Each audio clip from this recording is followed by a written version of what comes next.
Hello, everybody. Good morning. It's a nice early start this morning. Look at that. It's just gone 9:30 on a Thursday, just before Christmas. And I'm here with Harry Stafford, who will be talking to me about the new Inca Babies album in 2 seconds after this.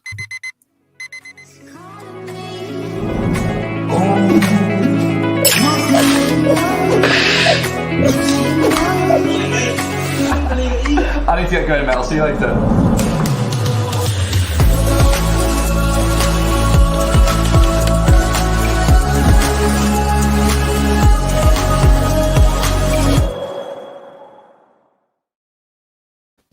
And apologies for anyone that was expecting this yesterday, by the way, but Harry and I got held hostage by the gremlins of technology. Yep. We were busy trying to talk to each other. It's so much fun when digital communication doesn't work, because you end up using sign language. We end up reverting to sort of caveman-like tactics. You know, all this technology we're surrounded by in the world, and then, you know. Yes, we made little progress though, but never mind. Yeah, no, absolutely. So how have you been, Harry? What have you been up to since I last spoke to you? Well, the last time you spoke to me, there was the release of Gothic Urban Blues, and since then I've actually released another solo album called Bone Architecture, which I did with a friend of mine from America, and it was kind of like a lockdown album whereby we pinged files to each other, and that was fun. And we put that out earlier this year, just as pretty much an online project. But it was great. We had loads of fun with that. We'd like at some stage to get together and actually do a gig. My word. So, you know, how radical that is. Yeah, we've never actually met in the flesh. We've only chatted on the phone and through Facebook, I think, is our desired medium at the moment. Yeah. And in parts, that had a kind of Tom Waitsy kind of vibe to it. Very much so. Yeah. Yeah, you know what I mean. And now you're back with a new Inca Babies. So yes. So when did that start? Well, this has been going on for the last, I suppose, 4 years. We were gathering tracks together and sort of tinkering with them, and then I did a couple of projects, and then we had lockdown for a couple of years. Or 18 months. And so the thing I was doing at home, probably another bit of a half a lockdown album as well. And eventually, I think by about January of this year, I went in the studio and put down my parts. And then Rob, the drummer, came in and put down his parts. And then Vince, the bass player, put down his parts. And we sort of slowly put it together. And then I mixed it with Simon Ding Archer, who used to play for bass for The Fall and PJ Harvey, and is now in 1919, and he did a fantastic job putting all the bits together, and we mixed it and tweaked it and gave it the oomph it deserved, and now we have. And there you go. There's only a CD. Vinyl, unfortunately, is about 2 years. 5.5 years away. 5.5 years away. So, but a CD, I think of it as promotional. Not many people actually own CD players anymore, but I do. Yeah, I do. Yeah, I do. I've got a CD player, but most people are listening to it on their various streaming platforms these days. So, interestingly enough, interesting you should say that. I don't know that I'll release it into the public domain because I'm a little bit cautious about releasing videos of my youngest children into the public domain. But hold on. See this? A cassette tape. Now, I actually found one of these the other day in the bedroom, and it's quite interestingly. My youngest, who is now 6, picked this up, and for ages was looking at it, trying to work out how it opens, etc. And then my wife came in and said, "It's a cassette tape. It has music on it, right?" She then proceeded to film them as they spent ages putting this into the top of the CD player and trying to push buttons to make it play. Bless them. Yes. Also, people of your generation will know how useful a pencil can be when it Oh, comes to cassettes. When they suddenly decides to spool out, yeah, and you've got a pencil, and it yeah, solves a multitude of problems. it really does. In fact, I actually spent an inordinate amount of my life talking like this. The reason being was because when I first started as a journalist, I used to use Ewers. Do you remember Oh, Ewers? yours, yes. Yeah, with proper tape, etc. And you carried with you in your little pocket a little splicing block and a razor blade Wow. and a Chinograph pencil. Chinograph pencil. Chinograph pencil. I have a Chinograph pencil, and I have a pack of razor blades which I've left over. They're probably very rusty now. Which Actually, I that's used a to good point. edit tape as well. Has there ever been a band called Chinograph? I mean, what a great name that would be, Chinograph. Chinograph, yeah. Yeah, it just feels Would you like add that the pencil bit? I don't know. Chinograph pencil. I think just Chinograph. Yeah, Would be quite, Chinograph. Why not? yeah, it would be good. If anyone has got a band called Chinograph, do let us know. So no, it's brilliant. Now listen, I sat there intently last night listening to the album. There's other instruments on this album. So who's playing that? I mean, you've got like the opening track is Swamp Street Soul, the title track, yeah. and Kevin Davey, who is this superb, I suppose we'll call him a jazz trumpet player, and he's been on a lot of other Inca Baby stuff, and of course my solo material, and he's my go-to guy when I need something like Miles Davis, sort of John Coltrane, Just kind of floating in and out and all soaring. over. That's Yeah. right, something soaring, epic, and with immense soul. And I sent him down the track, and I said, "Can you put some amazing, I don't know, imagine some vast film music vista that you're going to put this on."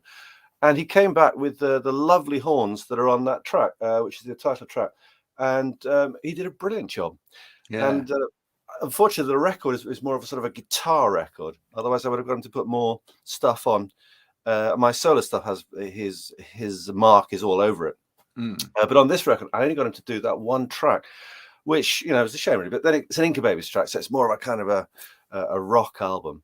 But no, his contribution is epic in that particular. It's track. a great start to an album, though. I hope so. Yeah. No, it is. I mean, there's the trumpet in it. There's kind of these almost static noises. It kind of rumbles in.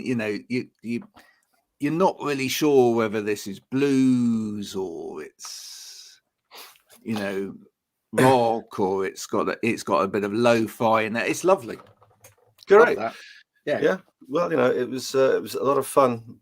We put it together over time, so it was a builder, and we got Ding to add a few dubby effects on it. Some nice loop echo. Those old analog loop echo kind of delay effects, which are sort of boom, boom, boom, boom, boom, like an old 70s reggae dub record sort of idea.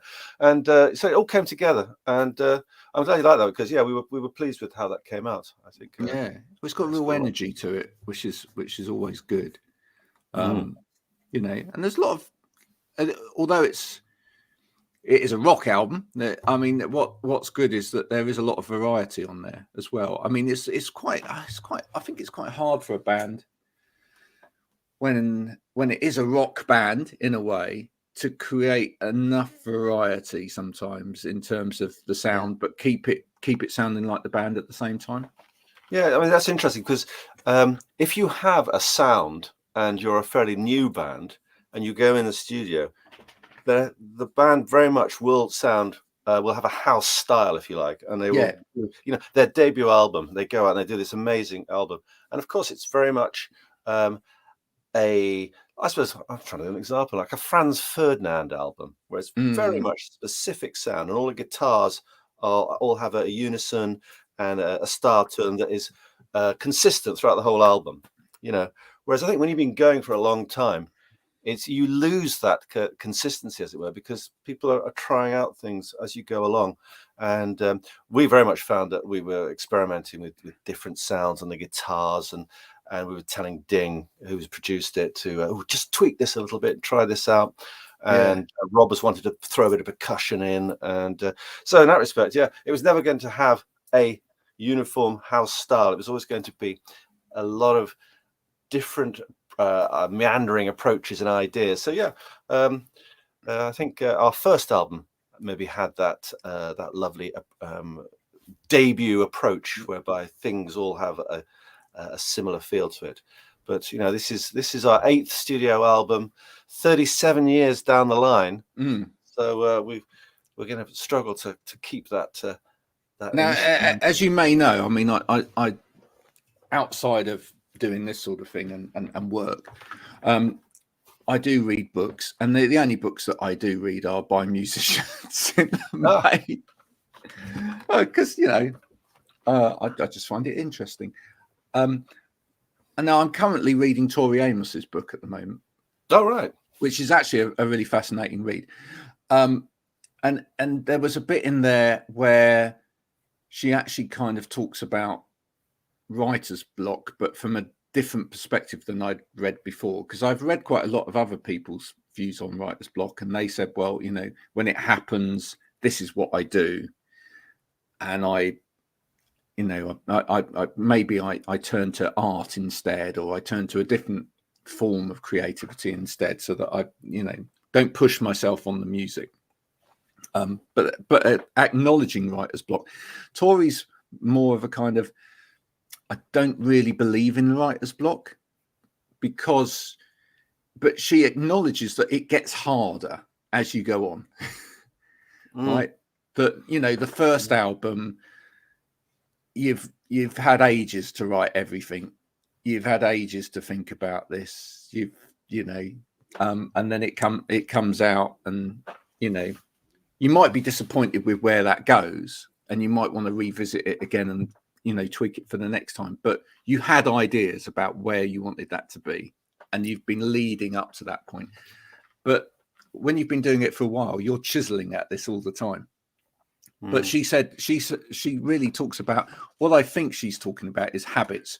She's got some habits that she maintains regardless of what she's doing, so that she's got material there, and that she will move on with this, and that's what sort of moves her to the next level. So do you have any of those habits? I think as you get older, you basically become your own worst critic, and you'll write something and you'll go, oh, that sounds a bit like that, and that's, oh dear, that's oh no, that'll never do. And you agonize over stuff a bit more, because you're thinking about, am I repeating myself? And the answer is yes. Often I do repeat myself. So it's very much a case of you know, when you write your first album, you have 10 tracks. Those are the 10 tracks you have, and you put them on an album.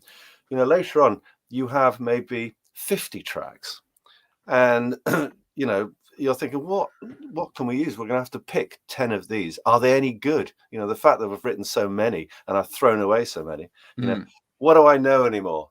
You know, and it is tricky, but at the same time, because there's been a 7-year gap between this and the last album, there was plenty of time to absorb that information, and maybe to make a better decision than had we been one of those bands that need to release an album every year. And inevitably you're going to release albums that are better than others, shall we say. Whereas we don't have that problem. We just release it when the time is right, because we don't have any record label asking us to do this. And I mean, do you, as a musician, do you kind of feel in a kind of fortunate position to be in that? Oh, absolutely. I mean, it'd be lovely to be a massive big band and have that pressure, but at the same time, we are, I suppose, a part-time band, you might say, and the idea of taking your time and releasing a record, I mean, we did it relatively inexpensively, I mean, the good thing is nowadays you can make a record for about £3,000 or £4,000, whereas in the old days, the studio bill would be £60,000. I remember when they talked about the making of Nevermind by Nirvana in 93, I think it was 94. No, 90. Anyway, 93, I think. They talked about they were agonizing. I said, well, we're spending 62 grand on this album in the studio alone, and it'll probably do okay. Will we get our money back? Maybe scrape even. Of course, it did much better. But £62,000 on a punt of a record that you're not very sure of is extraordinary. Whereas nowadays, as I say, you can make a record in the studio. I mean, it depends how many days you want to do it, but relatively, well, a lot cheaper than in those days, because the digital technology is incredibly easy to use and about 10 times quicker. Well, it almost became a sport for some bands at one point, didn't it? I mean, there's all of those great stories about, making of Queen albums and Pink Floyd albums and whatever, where it was almost just how ludicrous you could be in the studio in terms of trying to push it. And the thought of having to sit, or not so much sit, but spend, I don't know, 5-6 months in a studio on an album, because that's how long it took in those days, fills me with absolute horror.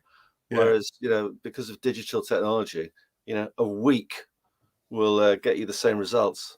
Yeah, and you're outside of music, your work is involved in film, or teaching film, but the same there. I mean, look at once upon a time the birth of MTV, etc. But videos cost an absolute fortune. That's true. They did, and now, of course, I still say that actually good film cost time and experience and reasonable equipment, but it's not. But the point is, actually, you can get a reasonable result for, again, a fraction of the money that you used to have to spend on film. Very much so. And also, a lot more people know how to use the technology. So you didn't always have to pay for those absolute specialist crews. I remember the big pop stars would boast that, we made a video and it cost us £2 million. And you think, God, a colossal waste of money. You could have done that for, I don't know, for 1,500 if you got the right people in. And anyway, that's something we do at the film school. Is we get the students to make pop promos, for want of a better word. And the thing about a pop promo now is exactly how much it's going to cost. It's about the ideas now. You have to come up with a concept and a really good idea, and that often, regardless of how much it costs, is what will sell the product, if you like. We're ideas people now. We're not worried about the gloss so much. We're worried about the ideas. And no, because the gloss will be there through the technology. Exactly. Anyway. Yes. Yeah. No, absolutely. In some ways, are you a little bit disappointed that we've now in a YouTube generation and like everyone can do it? There's kind of Radiohead, everyone can play guitar idea that, but that in a way everyone can start doing, burn off the internet. Does it taint it a little bit, or is it a good thing? I think the bad side of it is that it's an overcrowded business, and there is the quality control. So you hear a lot of rather sort of ordinary and average stuff that is done because people know how to use the technology, not necessarily that they have an artistic bent or they have any talent, but they can use the technology really well. Now that's fair enough. I mean, you should not be disallowed of using technology, but of course it means that it's an incredibly busy and overcrowded industry, and a lot of good stuff is lost in this great tsunami of just product. Unfortunately, an all product that is promoted by very able people, and so the dross often rises to the top, and all we hear is the same bit of music, the same style, because the algorithms have decided that's what people like. And so our variation of I remember, you're probably the same age as me, when you used to watch Top of the Pops in the 80s, the variation of the music on Top of the Pops was quite extraordinary. It was amazing. You'd have a punk track, you'd have a disco track, you'd have a new romantic, all those styles, a ska track, because there was lots of things going on, and there were lots of tribes and people interested. Now, if there was Top of the Pops nowadays, I think the whole, pretty much the program would be soul, hip hop, or grime, which is a much smaller pool of music that that has reached top. You could probably actually mix the whole episode together. Well, that's it. I mean, do people like that, or is that all there is that they've been given because the promotion people want to promote that? I mean, it's an age-old problem. I mean, I search high and wide for music. I don't actually listen to the radio to listen to select music, apart from maybe a couple of stations like yourself, of course, that actually do look beyond the majors, so but yeah, I mean, unfortunately, it's an overcrowded area, and everyone can use the technology. Everyone can play guitar, as you say, or indeed operate a PC, and so. I think for me, one of the things that's gone sometimes is that I love the naivety of when I grew up in music. I love the naivety of actually our whole generation in a way.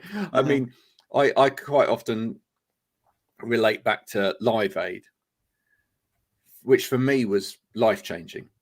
Watching Live Aid, etc. This whole spectacle, because loving music, why wouldn't you want to engross yourself in that? But everything about it, it was technology that was deemed to fail. I mean, they didn't really have the technology right to enable them to do that. So it was all on a knife edge. Whereas now, you can beam from around the world and it's fine. Right, but back then it was actually they must have been sweating buckets, the technicians that day, thinking, "Well, this is gonna fall apart at some point."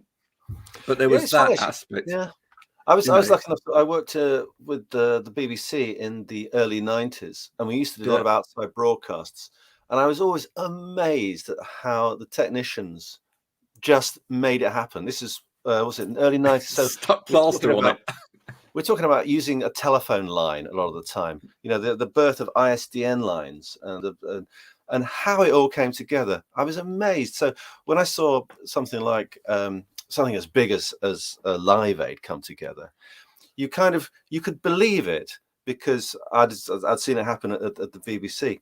But absolutely astonishing how all that came together. When you consider that analog technology, it was good.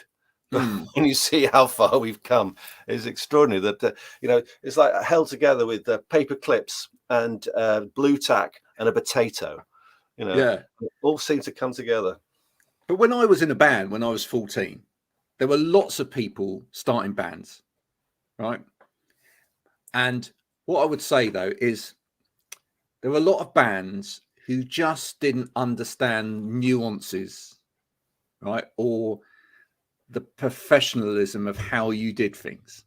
Oh yeah. Do you know what I'm saying by that? Yeah. So you get together and when I started helping produce some bands as well, one of the big problems was everybody wanted to be the loudest. Yeah. You used to have the documentaries about it. It was in Spinal Tap, it was in Bad News as well. Everyone wanted their amp at 11. But it was that was real. People, the drums were too loud. Nobody knew. The guitarist wanted to go louder. You quite often didn't have people didn't know how to go soft and then quiet and then loud again, and the nuances of how to play together weren't necessarily there. But what you did have sometimes was you just had a real focus on songs, and you did have a real focus on the belief of what this band was about as well. There's still definitely that kind of real punk attitude, energy sort of thing, which was great. And I think that was good, because sometimes you went to see a band or you listened to a tape of a band, and you had to really listen to go, do you know what? There's a really good song in there. It's awful at the moment. The way it's produced and the way it's put together is awful, but there's a really good song in there. And that was kind of part of the excitement of it then. Nowadays, everything's so well produced because everybody's got the equipment. Everybody knows, they Google it for hours on YouTube or whatever. They know how to produce it. Sometimes they lack the songs, or sometimes they lack the bits that really matter. And it's, and also if you don't rely on human beings very much, of course the track is very much a beautiful piece of engineered machinery, and it can lack a bit of soul. I mean, luckily the human voice is still ever present, although I'm not a fan of vocoders and auto tune, but then again, that's just because I'm of a certain age, I guess. But at the same time, that's the way music has developed, and it will be forever thus, I think, unless it goes out of fashion, then it may come back in fashion. But yeah, technology has taken it to its almost zenith, and I think I still love watching bands, because they still actually have to go and perform, and there's still that sort of visceral kind of energy that you get from a live performance that you may not get on their records, which I think is always very important. For anyone that hasn't actually listened to the new album yet, what sort of themes are you covering? Oh gosh, well, as I say, we wanted to make it very much a guitar album, so the themes we're looking at are sort of Inca Babies themes of big characters, and I don't know, I suppose we always like the idea of involving quite a lot of cars and transports and deserts and wastelands in our music, whether that's very useful in this day and age, I don't know, but it seems to be a good place to start from. Crawling Garage Gasoline is an old song from the 1980s, and that's very much about that's a dystopian world that could be from any number of zombie movies to end of the world ballads, but it's a big grinding sort of punk thrash. And then we've got various other songs. I think Dear English Journalists, which was based on a story I read about a bit of graffiti. A graffiti that said, "Dear English journalists, my name is Flame. I have 4 young kids who I'm training to be killers. Wait till they grow up." Yeah. And I thought, wow, there's a song there. Whether this was a real bit of graffiti, I don't know. But it was an extraordinary... It's kind of that kind of Paris, Texas type vibe. Yes. Yeah, that was very much with Swamp Street Soul, the title track. We wanted that feel of that vastness, that vista, that space. Which we were very pleased with. No, I think you've achieved that very well. So what does 2022 hold for you then?